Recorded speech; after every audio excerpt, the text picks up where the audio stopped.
नमस्कार, आप देख रहे हैं हॉट टॉक भारत। मैं हूं दिवाकर विक्रम सिंह। कर्नल विनय कुमार ब्याला सर हमारे साथ, जो डिफेंस एक्सपर्ट हैं, रणनीतिक मामलों के जानकार हैं, और सबसे बड़ी बात है कि खुफिया मामलों पर भी इनकी एक्सपर्टीज है। ये तीन पहलू जुड़ते हैं आज जब हम ईरान और पूरे मध्य पूर्व में, मिडिल ईस्ट में जो संघर्ष चल रहा है, जिसमें इजराइल अमेरिका एक तरफ, ईरान के साथ कुछ शक्तियां हैं जो पीछे से काम कर रही हैं। कौन है ये बड़ी बात। और अली खामेनेई की मौत के बाद, और अली खामेनेई की मौत ही नहीं हुई है, उनके बड़े सेनाधिकारी और कुछ परमाणु जो कार्यक्रम उनका चल रहा था उससे जुड़े वैज्ञानिक, और साथ ही साथ बेटी और दामाद, रेवोल्यूशनरी गार्ड के भी एक कमांडर और आर्मी चीफ, ये सब मारे गए हैं इजराइल के पहले हमले में। शनिवार को भारतीय समयानुसार 10 से 11 बजे के बीच में दिखाने के लिए अमेरिका और ईरान की संयुक्त कार्रवाई थी। बेसिकली, माफ करिएगा, अमेरिका और इजराइल की, लेकिन वो कार्रवाई पूरी तरीके से इजराइल की थी, जिसमें अमेरिका की बैकिंग थी। और उस बैकिंग में पहले हमले में ही खामेनेई को मार दिया गया। बहुत ताबड़तोड़ हमले ईरान अभी तक कर रहा है जब हम ब्याला सर से बात कर रहे हैं, और एक के बाद एक गल्फ रीजन के वो तमाम सेंटर्स जहां अमेरिकी सैन्य अड्डे हैं उनको तबाह करने की कसम खा रहा है, और वहां पर ड्रोन और मिसाइल्स अटैक हो रहे हैं। ये अटैक रुकने वाले नहीं हैं, क्योंकि प्रक्षेपास्त्रों की संख्या ईरान के पास 4000 से अधिक है, जिसमें मात्र 200 से 250 प्रक्षेपास्त्र अभी उसने यूज किए हैं। इजराइल में मिसाइलों और ड्रोन्स की बारिश हो रही है, लेकिन इजराइल भी कसम खा चुका है वो किसी भी कीमत पर रिजीम चेंज करेगा। सवाल यह है, खामेनेई की मौत के बाद अब आगे क्या होने जा रहा है। पहला सर, सवाल पहला यही है, ज्यादा समय न लेते हुए हम आप पर पहला सवाल यही डालते हैं कि आप एनालाइज करिए कि ईरान की स्थिति और पूरे मध्य पूर्व की स्थिति होने क्या जा रही है। देखिए, मैं जैसा आप जानते हैं बहुत चैनलों पे बोल रहा हूँ, इसी बात पे पूछा जाता है बार बार कि व्हाट नेक्स्ट, अब क्या होगा। हम मई के महीने से जब नाइट हैमर वाली एक्सरसाइज हुई थी, मिडनाइट हैमर वाली, तब भी हम टीवी पे थे। अभी इसके पहले था कि अमेरिका हमला करेगा कि नहीं करेगा, करेगा तो कितना करेगा। अब सवाल ये पैदा होता है कि ईरान क्या करेगा। जी देखिए, जियो पॉलिटिक्स बड़ी इंटरेस्टिंग चीज है और बड़ी पेचीदा चीज भी है। अब देखिए, ईरान एक मुस्लिम देश है और मुस्लिम फंडामेंटलिज्म के नाम पे ही शाह ऑफ ईरान को हटाकर तत्कालीन अयतुल्लाह खमैनी 79 में ईरान आए थे और उनको ईरान की जनता ने हाथों हाथ लिया। आज पूरे विश्व में ईरान के साथ कोई भी मुस्लिम देश नहीं खड़ा है। आज ईरान के साथ कौन खड़ा है? चाइना, वो भी पर्दे के पीछे। रूस अपनी ही समस्याओं से घिरा हुआ है। जी जियो पॉलिटिक्स एक्सपर्ट कहते हैं कि जी रूस भी ईरान के साथ है, लेकिन रूस क्या कर रहा है? और नॉर्थ कोरिया भी क्या कर सकता है? तो कहने का मतलब, आज इस वर्तमान समय में ईरान पूरी तरह से अलग थलग है। अब लोग पूछते हैं आगे क्या होगा। जिस प्रकार एक गंभीर रूप से मरीज बीमार आदमी जब मृत्यु शैया पे होता है तो ये होता है क्या होगा, या तो ये मर जाएगा या डॉक्टर इसको बचा लेंगे या फिर आईसीयू में ही पड़ा रहेगा। तीन हालात होते हैं बीमार व्यक्ति के, या तो उसे मर जाना होता है, या डॉक्टरों के बहुत प्रयास से बच जाएगा, या फिर यूं ही आईसीयू में पड़ा रहेगा। आज ईरान की हालत कुछ ऐसी ही है। कर्नल विनय सर, मैं यहाँ रोकना चाहूंगा। एक सवाल बीच में बनता है जो शायद लोग न पूछ रहे हों। क्या आपको लगता है कि आईसीयू में ईरान है इस समय? क्योंकि ईरान में एक विकल्प तैयार था, वो plan A B C D तक काम कर चुके हैं, क्योंकि तुरंत एक नए नेता की नियुक्ति की घोषणा हो चुकी है, जिसमें उनके बेटे नहीं बल्कि एक सैन्य अधिकारी और खुफिया मामलों के जानकार हैं, वो अयतुल्लाह खमैनी का स्थान लेने जा रहे हैं। अली रजा राफी क्या नाम है इनका जी इनको सुप्रीम लीडर बनाया गया है, लेकिन टेम्परेरी बनाया गया है। जी जी जी बात सवेरे तो मोजा उनके जो बेटे। मोजा खुमैनी है उसी की आ रही थी बात जी, पहले, जी, जी, और बीच में अभी ये बात आ गई कि इनको बनाया गया है। जी। तो इनके इसका मतलब कि वहां भी लीडरशिप बहुत क्लियर नहीं है। हुँ, पूरे विश्व मीडिया ने बताना शुरू कर दिया कि खुमैनी के बेटे ही हुँ, मुज्तबा खुमैनी जी, ही बन रहे हैं। अभी 1 घंटे पहले खबर आ गई जी, कि जी ये अली रज़ा अशरफी जो है जी, ये बना दिए गए हैं। लेकिन ये भी क्योंकि उनके यहाँ जो चयन की प्रक्रिया है, जी, 88 उनके जो मेंबर होते हैं इनकी सिलेक्शन कमेटी के या जो जी, भी इनकी कमेटी होती है, जी। वो मिलकर चुनाव करते हैं। तो सवाल ये पैदा होता है कि इस समय जब ईरान एक बहुत बड़े युद्ध की ओर है, हुँ, हुँ, जब देश युद्ध की तो हो रहे हैं, उसको एक लीडरशिप चाहिए जो जी, क्लियर डिफाइंड हुँ, ऑब्जेक्टिव्स बताए, क्लियर डिफाइंड वर्किंग प्रोसीजर बताए। इस समय ईरान के पास उसकी कमी है।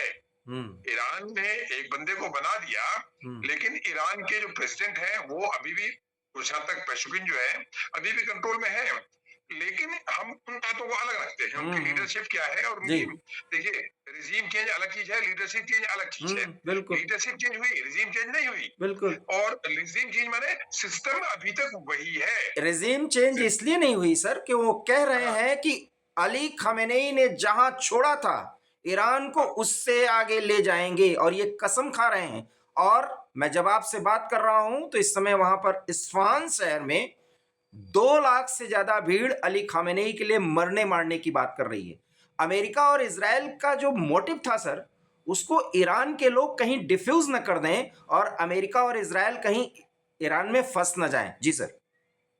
देखिए बहुत चर्चा हो रही है सभी सभी चैनलों पे, हम्म। और पूरी दुनिया देख रहे हैं। मैं तो पूरी रात बीबीसी भी देखता हूँ, जी, इज़राइल जी, का जी, टीवी भी देखता हूँ, स्काई टीवी भी देखता हूँ, जी, सीएनएन भी देखता हूँ। देखिए किसी भी व्यक्ति इतने बड़े कद का लीडर मरेगा, उसकी एक तात्कालिक प्रक्रिया होगी, हो हम्म, रही है। हम्म, आप क्या समझते हैं कि पूरा ईरान उसके साथ था? बिल्कुल नहीं। जो लोग सड़कों पे हैं, बिल्कुल, वो नजर आ रहे हैं, जो बिल्कुल, नहीं है वो नजर नहीं आ रहे हैं। बिल्कुल, बिल्कुल। ऐसा नहीं है कि पूरा ईरान उसके शोक में है। आज ही एक बार फिर अली रजा शाह ने आज फिर अपील कर दी क्या है। आपको लगता है कि देखिए, रजा पहलवी को लाया जा सकता है? सवाल सर, हमारे सवाल बहुत जल्दी जल्दी आएंगे। नहीं छोटे। बिल्कुल आप ठीक कह रहे हैं, जी, हमारा दिमाग भी उसी तरह काम करता है। जी, रजा आप जल्दी पहलवी जल्दी आएंगे पूछ क्या? इस स्थिति में है अमेरिका इसराइल उनको ले आने की? देखिए हम लोग जब शुरू में डिस्कस करते थे जी, कि अगर वर्तमान शासन व्यवस्था बदले, हम लोग लीडर की बात नहीं कर रहे हैं, हम शासन व्यवस्था की बात कर रहे हैं। शासन व्यवस्था अगर चेंज होती है हम्म, तो क्या विकल्प होंगे? हम्म, एक विकल्प जो सबसे अच्छा विकल्प है वो डेमोक्रेसी है। जी, लोकतांत्रिक चुनाव हो और जनता को अपना वही जो बार बार ट्रम्प भी कह रहे हैं कि आप अपना नेता चुनिए, आपका देश है, आप चलाइए, हम्म, हम आने वाले नहीं है। ट्रम्प ने बड़ी बात बोली है। हम्म, ट्रम्प ने परसों रात को जो स्पीच दी, मैंने स्पीच को शब्दशः एनालिसिस किया। हम्म, ट्रम्प ने कहा कि तुम्हारा देश है, हम तुमको मुक्ति दिला रहे हैं डेविल से, बदमाशों से, हम्म, और हम तुम चलाओ। तो एक तो ऑप्शन है डेमोक्रेसी का, दूसरा ऑप्शन है कि अली रजा शाह का। हम्म, आज भी कुछ परसेंटेज लोग उसके साथ है, ऐसा नहीं है नहीं है, हम्म, क्योंकि मैंने स्वयं इनके फादर का शासनकाल देखा है।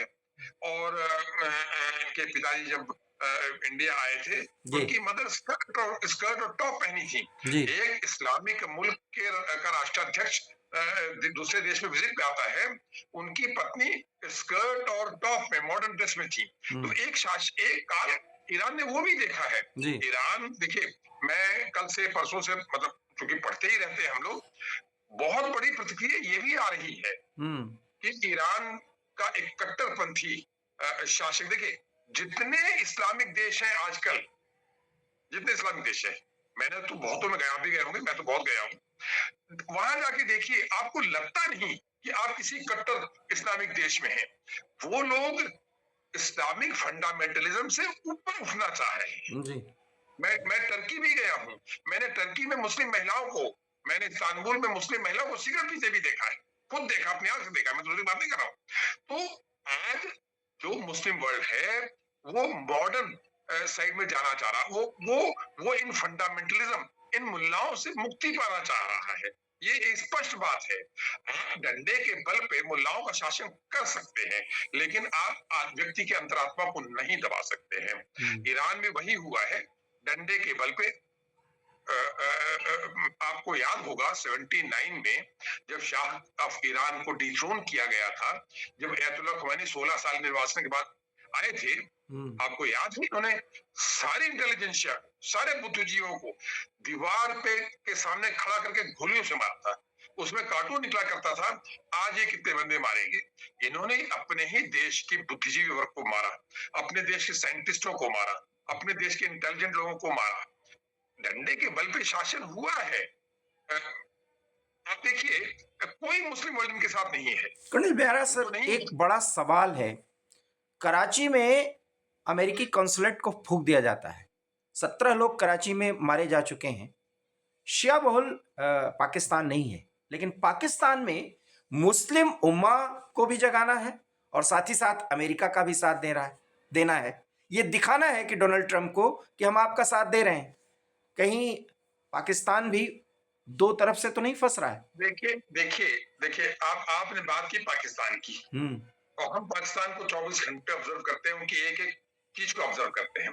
पाकिस्तान के निर्माण से लेके अब तक मैंने तो पता नहीं सैकड़ों किताबें पढ़ डाली होंगी।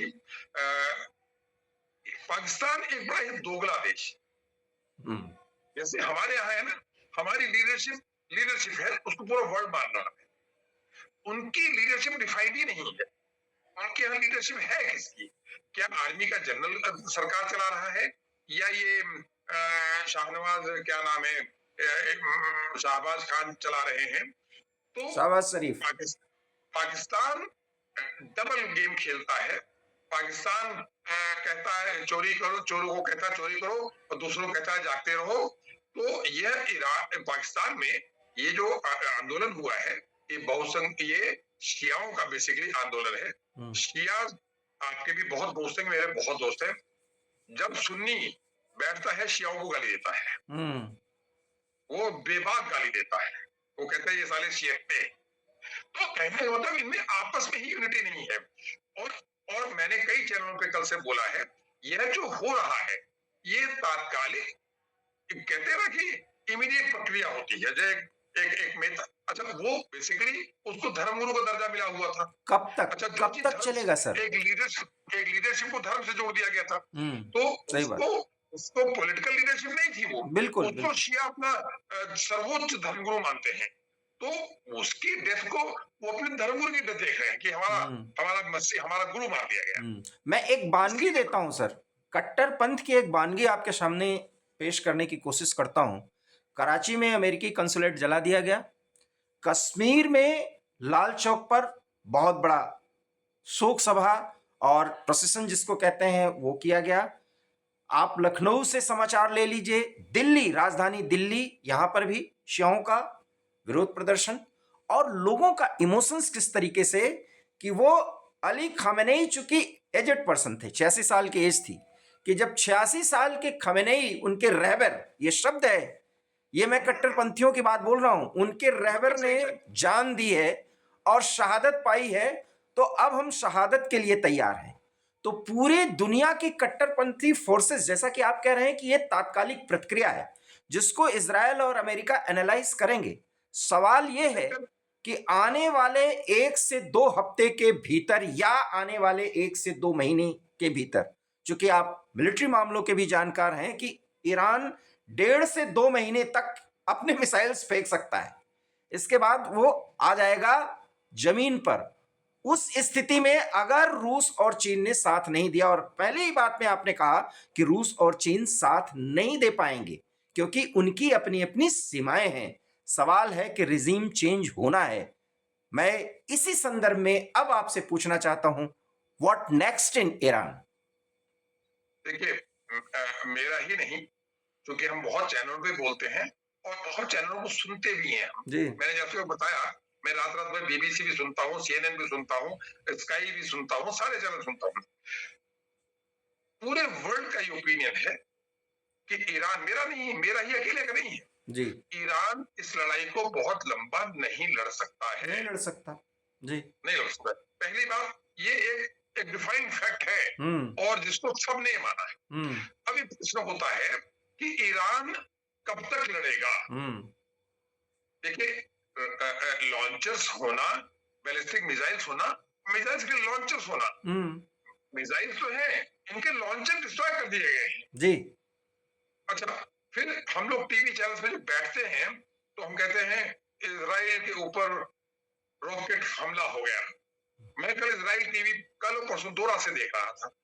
यरूशलेम में लाइफ बहुत नॉर्मल है। हम्म। आप खुद अपने मित्रों से पूछिए, यरूशलेम को लगता ही नहीं तेल अवीव वगैरह कि वहां कोई युद्ध की स्थिति है। बिल्कुल। वहां एक बड़ा सिंपल सा सिस्टम है कि जी हमले होने की स्थिति में सायरन बजेंगे। आप जिस घर में बैठे उस घर के नीचे टनल्स है, उस घर के नीचे बंकर है, आप वहां जाएंगे, वहां आपका खाना पानी रखा हुआ है, एयर कंडीशन सुविधा है, और जब 10 मिनट 15 मिनट बाद सायरन बजेगा आप आएंगे और अपना काम करेंगे। हम लोग बड़े अलार्म हो जाते हैं कि ईरान ने इतनी मिसाइल फेंक दी, इतना ऐसा कुछ नहीं हो रहा है। ईरान अपने रिसोर्सेस को एग्जॉस्ट कर रहा है, खत्म कर रहा है। जैसे आपने कुश्ती में भी देखा होगा, पहलवान दूसरे को थकाता है, ईरान करते करते थक जाएगा। देखिए विक्रम जी, एक बड़ी स्पष्ट बात है, हम लोग किसी भी ग्रुप के समर्थक हो या ना हो, आज विश्व में अमेरिका का माइट है।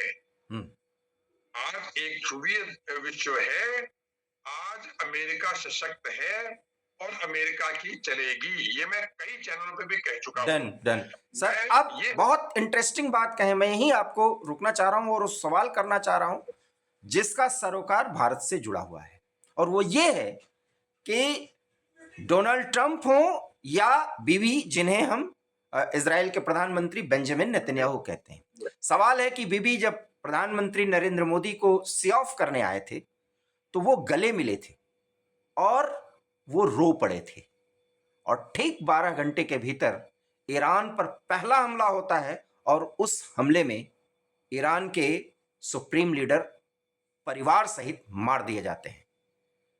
और नेसेट के उस संबोधन को याद करिए जब प्रधानमंत्री ने कहा था, इजराइल की पीड़ा भारत की पीड़ा है।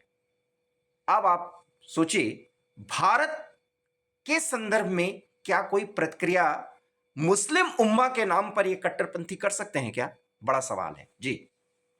देखिए, ये आपने सवाल बहुत इंटरेस्टिंग पूछा और इसकी भी बहुत जगह चर्चा हो रही है। भारत का रोल इस विश्व के इस पटल पर जो अभी हो रहा है, देखिए हमने बहुत बहसों में हिस्सा लिया है और हमने हमेशा एक बात कही है जी। ये देखिए, वर्ल्ड में कंफ्लिक्ट ऑफ इंटरेस्ट चल रहा है, एक रेशियल कंफ्लिक्ट चल रहा है, कंफ्लिक्ट ऑफ इकोनॉमिक इंटरेस्ट चल रहा है। भारत ने शुरू से, आज से वर्षों पहले नॉन अलाइंड मूवमेंट थी, भारत की पॉलिसी थी, हम किसी भी शक्ति के का हिस्सा नहीं बनेंगे जी। वो एक पुरानी बातें हो गई। वर्तमान समय में इंडिया की लीडरशिप ने, मैं मोदी जी की बहुत प्रशंसा नहीं कर रहा हूं, हम कलेक्टिव लीडरशिप की बात कर रहे हैं, अब देश की पॉलिसी की बात कर रहे हैं। हमारे देश ने किसी भी युद्ध का हिस्सा नहीं बने हैं, नहीं बनेंगे जी। आज एक चैनल पे मेरी चर्चा हो रही थी कि ईरान का भारत के प्रति क्या, ईरान का आज भी भारत के प्रति एक दोस्ताना रुख है, वो चाहे उसकी कंपल्शन हो, चाहे उसकी जरूरत हो या उसकी पॉलिसी हो, ईरान कभी भी किसी भी हालत में उसको ये पता है कि इंडिया की जो वर्ल्ड में साख है इस समय, अगर सब लोग एक दूसरे ग्रुप में हैं, इंडिया न्यूट्रल है और एक बड़ी लीडरशिप है, एक बड़ी ताकतवर लीडरशिप है। कल को अगर नेगोशिएशन करने की जरूरत पड़ी तो इंडिया उसमें बड़ा रोल अदा कर सकता है। इंडिया, लोग कहते हैं जी इजराइल गए उसके बाद हमला हो गया, तो ये इजरायली नेताओं ने क्या मोदी के कान में कहा होगा? कुछ बातें हैं जो विश्व के सामने नहीं आती हैं। अगर हम वर्तमान स्थिति को देखें जी, भारत का इजराइल के साथ फ्रेंडशिप होना, एक स्ट्रेटेजिक पार्टनरशिप होना समय की मांग है।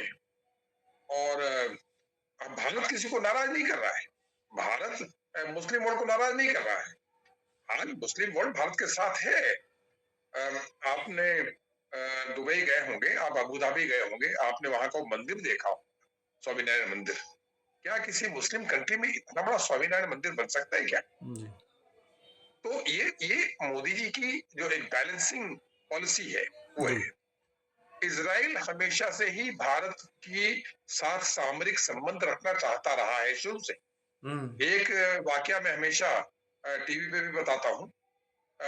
जब पाकिस्तान में काहूटा में न्यूक्लियर प्लांट बनना शुरू हुआ था, पूरे विश्व की इंटेलिजेंस एजेंसीज को इसके बारे में जानकारी थी। और इजरायली इंटेलिजेंस एजेंसी तो विश्व में जानी मानी है। उस समय की इजरायली लीडरशिप ने, भारत के प्रधानमंत्री थे मोरारजी देसाई, उनसे कहा था कि हमको आप रिफ्यूलिंग फैसिलिटी दीजिए, हम इस न्यूक्लियर प्लांट जो बनने जा रहा है, हम इसको धराशायी कर देंगे, हम इसको नहीं बनने देंगे। भारत की तत्कालीन लीडरशिप ने इजराइल को उस हमला करने या रिफ्यूलिंग की फैसिलिटी देने से मना कर दिया था। तो कहने का मतलब हमारे जो अच्छा, जो हमारे यहाँ दक्षिणपंथी जैसे आरएसएस वाले हैं या भाजपा वाले हैं, हम लोग हमेशा ही इजराइल के प्रति एक सॉफ्ट कॉर्नर रखते रहे हैं। उसका आधार आप जानते हैं, बड़ा स्वाभाविक है कि एंटी टेररिज्म एंड एंटी दिसिंग। मोदी जी ने इजराइल में जाके जो आतंकवाद के ऊपर बोला, और आतंकवाद पे हम उनके साथ हैं। उन्होंने आतंकवाद के खिलाफ संघर्ष में, हाँ, संघर्ष में हम आप साथ हैं। और उन्होंने हमास का जिक्र किया और बॉम्बे में हुए ज्यूज पे हमले का भी जिक्र किया, है ना। तो ये चीजें बड़ी अच्छा, लेकिन मोदी जी ने वहां भी बैलेंसिंग एक्ट किया, वहां भी पैलेस्टीन के लिए दो शब्द बोले बिल्कुल उन्होंने। तो मोदी जी की लीडरशिप जो है, अब सारे लोग कहेंगे भारत की तरफ देख रहे हैं, भारत इस युद्ध में कहां खड़ा है। हमसे बीसीओ चैनल में पूछा जाता है, भारत तटस्थ है, भारत ईरान का भी दोस्त है, भारत इजराइल का भी दोस्त है। भारत, बाकी लोग तो मिलिट्री लिप सर्विस दे रहे हैं, हम दोनों को मॉरल सपोर्ट दे रहे हैं। हमारे हजारों हजार बच्चे ईरान में पढ़ रहे हैं, और हम भारत यही कहता है कि एक मैच्योर लीडरशिप, आप नेगोशिएट कीजिए और इस युद्ध को खत्म कीजिए। बहुत महत्वपूर्ण बात कहे हैं सर आप। और यही इस पूरे मामले का, इस पूरे प्रकरण का एंड होगा कि एक ऐसी लीडरशिप स्टैब्लिश करिए जो ईरान के लोगों के बारे में सोचे।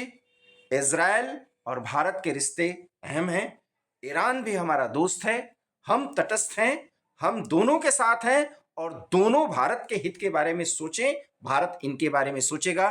भारत की यही नीति है। लेकिन सवाल यह है कि इस स्थिति में जब दुनिया दो ध्रुवों में बटी है, पूरा मिडिल ईस्ट इस समय धधक रहा है, ऐसे में ईरान भी चाहेगा और अमेरिका भी चाहेगा, इजराइल भी चाहेंगे कि भारत एक तटस्थ नीति के साथ ही आगे आए, क्योंकि चीन और रूस इस समय नाराज हैं और इस नाराजगी में एक लॉजिस्टिक और मॉरल सपोर्ट ईरान को दे रहे हैं। वो ईरान जो पहले दिन की लड़ाई में बिखर चुका है। शायद कर्नल व्याला सर यही कहना चाह रहे हैं। इसलिए जरूरत इस बात की है कि ईरानियों के बारे में सोचा जाना चाहिए, और इस सोच में भारत बहुत कुछ दे सकता है, और आने वाले समय में मोदी की नीति ही ईरान के इस स्थिति से आगे बढ़ने के लिए प्रेरित कर सकती है, उन्हें निकाल सकती है। व्याला सर, आपने हमसे बातचीत की, समय आने पर कुछ और मुद्दों पर बात करेंगे। बहुत बहुत धन्यवाद। व्याला सर की बात से आप कहाँ तक सहमत हैं, प्लीज इस पर कमेंट करिए और हमारे चैनल हार्ट टॉक भारत को सब्सक्राइब कीजिए। बहुत बहुत धन्यवाद सर, नमस्कार।